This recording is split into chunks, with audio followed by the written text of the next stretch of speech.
and thanks for reading my story and being interested in my self-hypnosis technique. I'm really excited to share this with you because it is so incredibly powerful. I have been using this since pretty much the day that I learned about self-hypnosis, which, just a little background on it, it's pretty much the same thing as meditation, only for my really active mind and most people's really active minds, it's actually a lot easier to do because you're not trying to just clear your mind and see what happens. You're actually like going into it with a goal in mind and then coming out with the results that you want. And so it's really, really powerful and really cool. So before ever doing any kind of self-hypnosis, you need to have 3 important things in your mind. You need to know why you're going into self-hypnosis. So what is your purpose for doing it? You need to clarify how long you want to go under. We have the most powerful internal clock ever inside us. So you can say to yourself, I'm going to wake up in 10 minutes. I'm going to wake up in a half an hour, whatever it is. And so you need to like program that in the beginning, how long you want to be in self-hypnosis for. And then the third thing is you want to clarify how you want to feel when you come out of it. And so let's just say you want to feel happier. You're in a bad mood and you just want to feel happier. So that would be your first thing. You want to feel happier. Maybe you want to only meditate or be in hypnosis for 5 minutes. So set that internal clock. You can always set a timer on your phone too or something if you know you have somewhere to be. But set that time limit. So 5 minutes. I want to be happier in 5 minutes.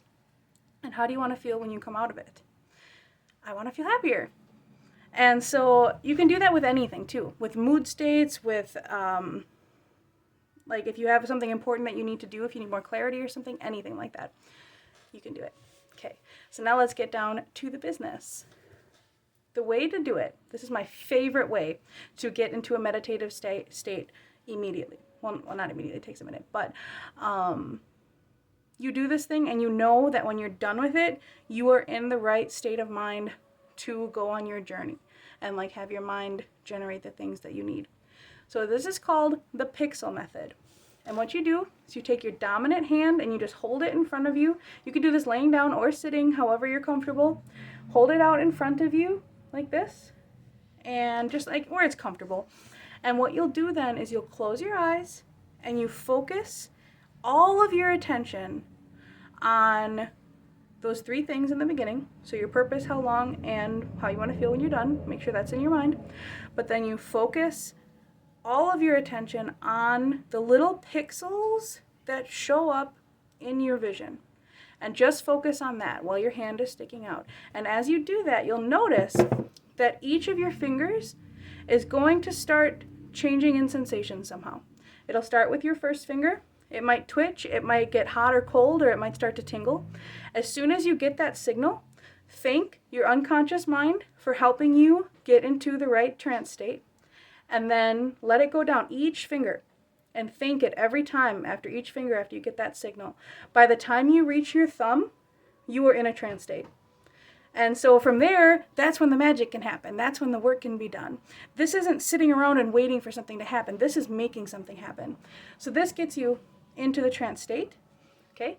So then from there, this is my favorite technique. It's so fun.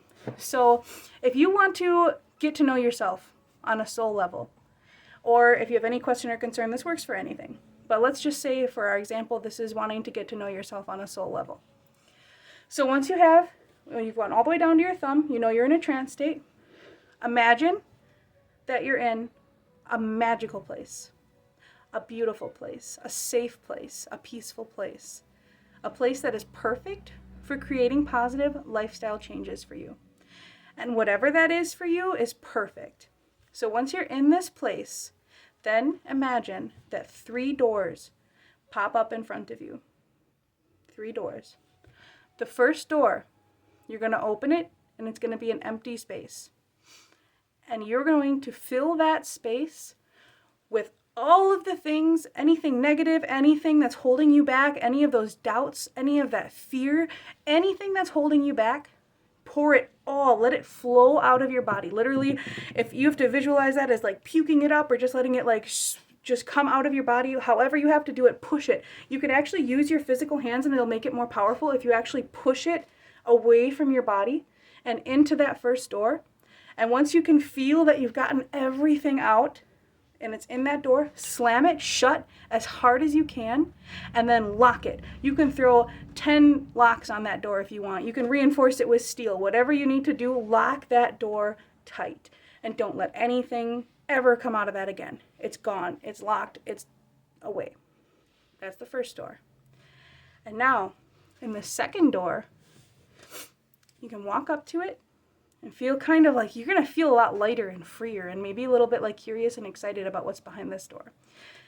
So then you're going to open the second door. And when you open it, all of your unconscious resources, everything that you have at your disposal, all of your positive thoughts, all of your positive ways of being, all those things that you didn't even know that you knew that you had are behind this door. And when you open it, they're going to start to just pour into you. And you can, again, reach out with your physical hands. It makes it so much more powerful to get your physical body in this too. Pull that into your body and allow all of those resources to just pour in like a white light or whatever you visualize. Just bring it into your body and hold it in there tight. And these things, if you know specifically what's holding you back, sure, put that in the door. If you know specifically what you need to move on, pull that in. But if you don't, that's okay too. As long as you have the intention that you are disposing of things that are holding you back and pulling in things that are good for you, even if you don't consciously know what those things are, it's still going to work. Okay? So now, feeling filled up with all of this new inspirational stuff and like good juju, scoot on over to the third door. And you can find yourself getting really excited with this third door. Because when you open the third door, you're going to see yourself. But this is the you that has already gotten rid of all the junk and applied all of their resources to their life. So this is the perfect you. This is the ideal you, the future you, and the current you that has everything that you've ever wanted. And when you find this person, this other you, this ideal you, this beautiful, perfect you, you're going to hug that person and embrace them tightly as hard as you can. And you're going to hold them until they become a part of you. Until that person that is exactly who you want to be and what you want to be is a part of you and lives inside of you. Hug them until that happens. It's so powerful. It is so powerful. So after that's done, then you can bring yourself back out of it, feeling relaxed, refreshed, and ready to take on the world. It is so worth it. Let me know how it goes for you when you try it. Thanks for being interested in what I have to say.